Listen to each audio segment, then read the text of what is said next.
Okay, so starting things off right away, we're gonna go ahead and talk about this. I raffled this off not long ago. If you haven't seen it, there's gonna be a card link to check out that review. But the winner has yet to claim their prize. So I'm gonna start this video by saying, Scarman Universe, if you want your prize, you need to let me know what your address is. So, you know, if you can't or if you don't want it, then you need to let me know because I'm only giving you another 24 hours before I re-raffle this off. Part of the reason I get you to like and subscribe and all that is to continue to pay attention so that you can watch the videos, see if you won, but also continue boosting my watch count. So yeah. But with that said, welcome my friends to Weeaboo Wednesday that's going up a bit late. I had a really bad migraine yesterday and I just could not film, so here we are today to talk about some anime and Japan news. So let's jump in. Guilty Gear Strive, you know, the game that looks like it's gonna be just bullshit crazy. Yeah, that game. So, they have revealed some new characters. Leo Whitefang, a handsome lion man who looks pretty cool, big burly dude, looks like quite a bad mama jamma. He's got a couple awesome blades on his arms, does lots of fun fighting and stuff like that, if you're into that kind of thing. And Nagoriyuki, which is a completely new character from what I can understand. He's this sort of cyber samurai looking dude. Looks pretty cool as well. They both look like fun characters. I mean, the game itself is just fun to play. There's lots of cool stuff and great animations for all of these characters. So more characters just means more fun and more diversity between the roster. Obviously enough, they delayed Guilty Gear Strive into 2021, early 2021, but we now know that it's coming out on PS4, PS5, as well as PC. So, time to get my new graphics card so that I can go ahead and play this game at maximum setting. I actually am trying to upgrade my PC. It'll happen one day. The Agency of Cultural Affairs in Japan has appointed Hello Kitty as a copyright PR ambassador. Basically, they're going to use Hello Kitty in a bunch of promotional videos and pamphlets and information like that they give out, maybe even to schools and stuff, which will essentially show people what copyright infringement is and how you can recognize it and avoid it, and just information on copyright law and stuff like that. So I guess that's cool.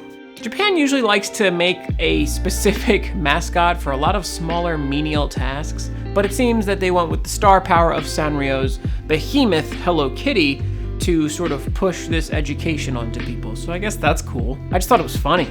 Nyoichi Zai is a mangaka who is famous for having made a volleyball anime, like a beach volleyball anime, of course, with lots of fan service and stuff like that.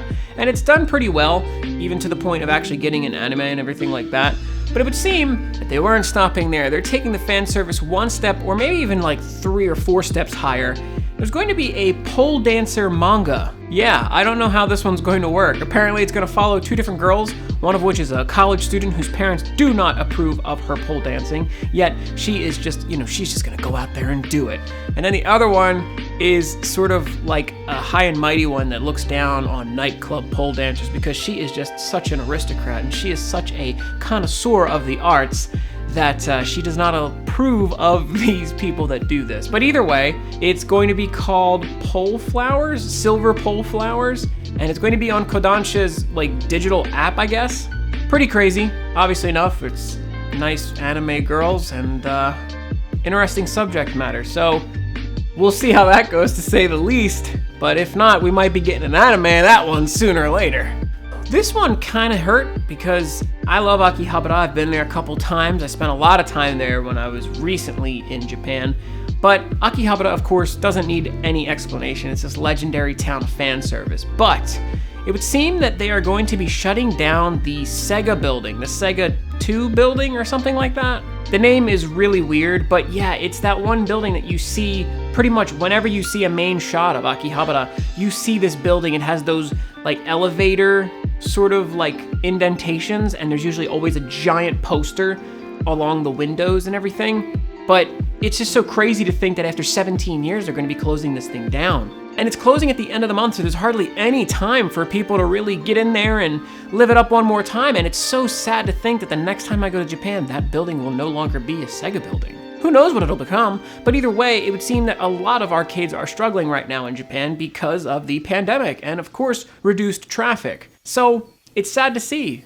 There's really not much else to say about it, but man, I don't know, maybe they'll come back, but that's prime location right there, so someone's gonna snatch that up for sure. Gundam Online Expo is going to be held in the United States. Well, online, so it's kind of a funny little thing there, because it's going to be this online event with Gunpla painting tutorials and exhibitions and exclusive merch and all that stuff, and it's going to run from the 20th to the 31st of August, so that's a pretty long time to be going on, and there's going to be a lot of stuff going on there. Of course, a bunch of digital online events, mostly video conferences, I'm sure, and stuff like that. But yeah, that's pretty crazy to think that they're going to be really advertising it here to United States audience. Obviously enough, Gundam is huge, especially in the United States, and I think it's fair game for them to finally bring it over here into English, which is awesome, and yeah, I'm just excited to see what that exclusive merch is. But that's not all, because there's more Gundam news, so I actually forgot to put on my hat, but now I will. Gundam Beyond is this sweet little video on the official YouTube for Gundam, which basically sees Amuro Ray and Char Ensemble basically just arguing about humanity and the brilliance of the human spirit and how people are destined to continue to fight as humans, and if we unite as one, there's pretty much nothing that's insurmountable for us. It's really nice and just overall rather beautiful. There's this nice song going on in the background.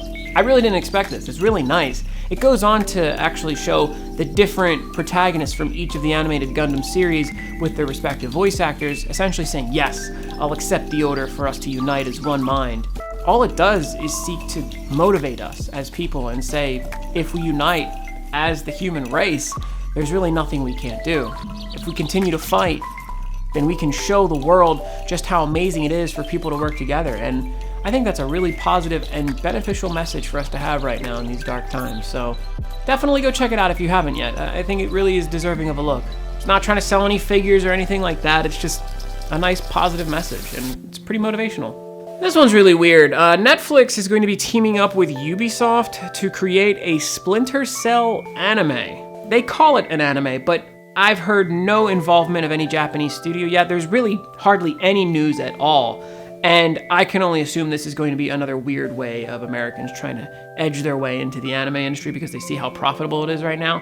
But with Netflix's other anime adaptations and whatnot, you know, I mean, it could go one of several ways, and we'll only really know as time goes on and we figure out who's working on this thing and then, of course, seeing it. But I, for one, actually like Splinter Cell. I think the games are a lot of fun, and I always loved the story when I was younger, so we'll see. Maybe an anime will be good. Pikmin 3 Deluxe just recently got announced, which is pretty exciting for me because I do enjoy Pikmin. And yeah, they're gonna have a bunch of new content, some new story content, as well as other mechanics that weren't in it, like the Pikipedia, which is basically an encyclopedia with all the different monsters and stuff. There's even gonna be like little reward, like medals. I guess they're gonna just be like trophies or achievements, which is pretty nice. And yeah, that's really all there is to say about that. I was just excited to mention it.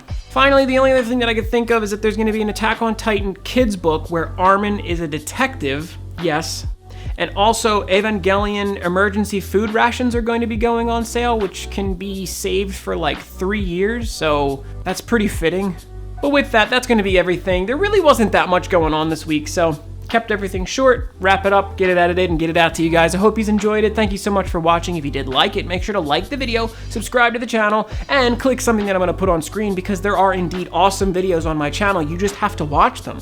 If Scarman doesn't claim his prize in 24 hours, it's going to be raffled off this weekend. So, figure review's already done for this week. Sorry for not releasing one last week. I was just so beat up. But this one's pretty cool, so I think you'll like it. With all that said, thank you so much for watching. Have an amazing week, and I'll see you guys in the next awesome video.